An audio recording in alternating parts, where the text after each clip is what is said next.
Did you know that some of the most exquisite artworks in the world were stolen during a violent raid?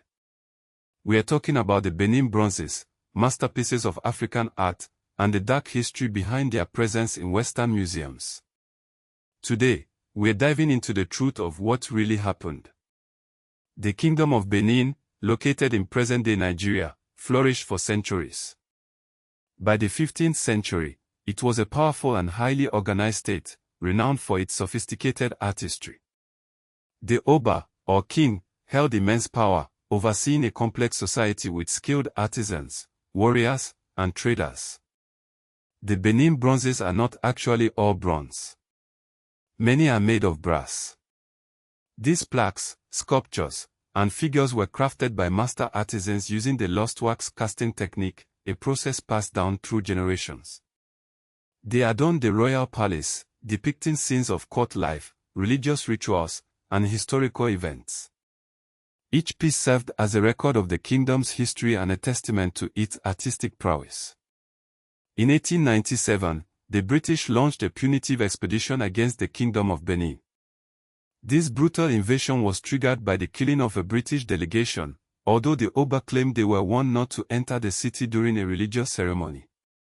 Whatever the true reason, the British saw this as an opportunity to assert their dominance and seize control of the region's resources. The British forces, armed with superior weaponry, easily overwhelmed the Benin army.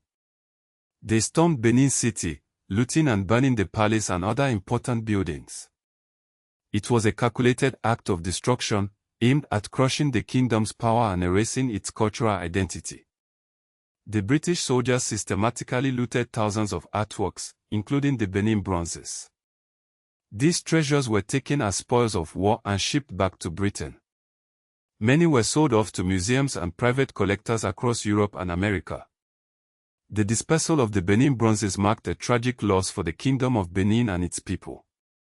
These artworks, once integral to their cultural and spiritual life, were now scattered across the globe, displayed as trophies of colonial conquest. The Benin bronzes ended up in some of the world's most prestigious museums, including the British Museum in London, the Metropolitan Museum of Art in New York, and the Ethnological Museum of Berlin. For decades, these institutions profited from displaying looted art, while the descendants of the artists and rulers who created them were denied access to their heritage.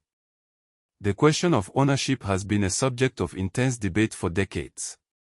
Should these stolen artifacts remain in Western museums, or should they be returned to their rightful owners in Nigeria? Arguments in favor of keeping the bronzes in Western museums often cite the need for preservation, accessibility, and the belief that these institutions can provide a wider audience for African art. However, these arguments ignore the fundamental injustice of their acquisition. The Kingdom of Benin endured in some form despite the looting of its treasures, and the heart of Benin culture persisted amongst its people.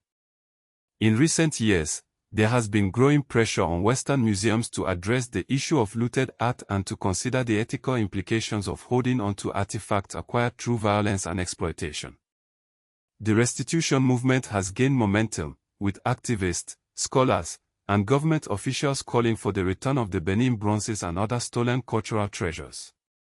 Nigeria has been at the forefront of this movement, demanding the repatriation of its cultural heritage. The campaign has seen some success. Several museums have pledged to return Benin bronzes to Nigeria, including institutions in Germany, France, and the United States.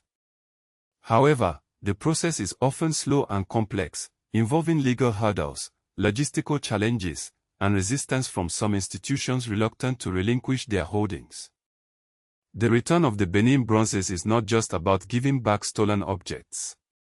It's about acknowledging the injustices of colonialism, repairing historical wounds, and empowering African communities to reclaim their cultural heritage.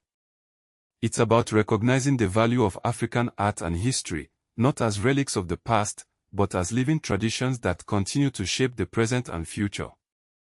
As more and more Benin bronzes are returned to Nigeria, there is a growing need for infrastructure and resources to properly care for and display these treasures. The Edo Museum of West African Art, currently under construction in Benin City, is envisioned as a world-class institution that will house and showcase the repatriated artworks, providing a space for education, research, and cultural preservation. The story of the Benin bronzes is a reminder of the destructive legacy of colonialism and the ongoing struggle for cultural justice. By confronting the truth of what really happened, we can begin to heal the wounds of the past and build a more equitable future for all. What will happen to the bronzes once they are returned? Will they be used as a means to educate and inspire future generations? Will the museums that once housed them change their policies on restitution? The future of the Benin bronzes is still being written, but one thing is clear: their return represents a powerful step towards reclaiming African history and celebrating African artistic achievement.